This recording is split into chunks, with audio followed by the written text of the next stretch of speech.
अप्पू और गप्पू के घर वालों को जब यह मालूम हुआ कि उनके सुपुत्र अब स्कूल नहीं जाना चाहते तो उन्होंने माथा पीट लिया। अप्पू के पिता नन्नू हाथी लकड़ी ढोने का काम करते थे। ठीक है, कल से तुम भी मेरे साथ लकड़ी ढोना शुरू कर दो, नन्नू हाथी ने अप्पू से कहा तो इच्छा न होते हुए भी उसे हामी भरनी पड़ी और अगले दिन से ही उसने पिता के साथ काम पर जाना शुरू कर दिया।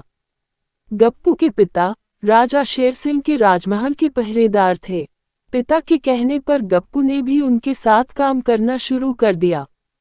अप्पू और गप्पू दिन भर काम करते थे और शाम को खेलने के समय एक दूसरे से मिलते थे। दोनों ही अपने काम से संतुष्ट न थे। लकड़ी ढोते ढोते मैं तो थक कर चूर हो जाता हूँ।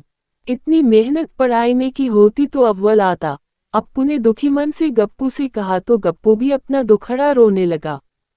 मित्र, मेरी हालत तो और भी खराब है। दिन भर राजा शेर सिंह की चाकरी करनी पड़ती है, पर इस सब से छुटकारा पाने के लिए मेरे पास एक योजना है। जल्दी बता, हम कैसे काम से छुटकारा पा सकते हैं?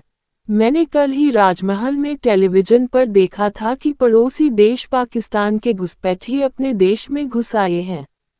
यही नहीं, मातृभूमि के लिए कितने ही जवान शहीद हो गए हैं। उनके परिवारों की सहायता के लिए अनेक स्वयंसेवी संस्थाएं काम कर रही हैं। क्यों न हम भी एक संस्था खोल लें? गप्पू ने कहा तो अप्पू बोला, उससे हमें क्या लाभ होगा? शहीद के परिवारों की सहायता के लिए हम सभी जानवरों से धन इकट्ठा करेंगे। ऐसे काम के लिए सभी जी खोलकर पैसा देते हैं। गप्पू ने कहा, पर बात अप्पू की समझ में नहीं आई। अप्पू सोच रहा था कि वह सारा धन तो शहीदों के परिवारों के पास चला जाएगा, फिर उन्हें क्या मिलेगा? अरे मूर्ख, वह धन हम कहीं भेजेंगे नहीं बल्कि अपने काम में लेंगे, गप्पू ने झुंझलाते हुए अप्पू को समझाया। पर ये तो सरासर बेईमानी है।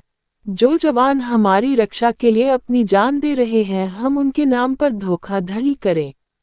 कम से कम मैं तो ऐसा नहीं कर सकता। अप्पू ने गप्पू को ऐसा करने के लिए साफ मना कर दिया। पर दोस्त, इससे सैनिकों को कोई नुकसान नहीं होगा। नहीं, यह कमाई फोकट की होगी। धन इकट्ठा करने में भी मेहनत करनी पड़ती है। हाथ पर हाथ रखकर बैठने से तो धन इकट्ठा हो नहीं जाएगा। आखिरकार गप्पू बंदर ने समझा बुझाकर अप्पू हाथी को ही काम करने के लिए तैयार कर लिया।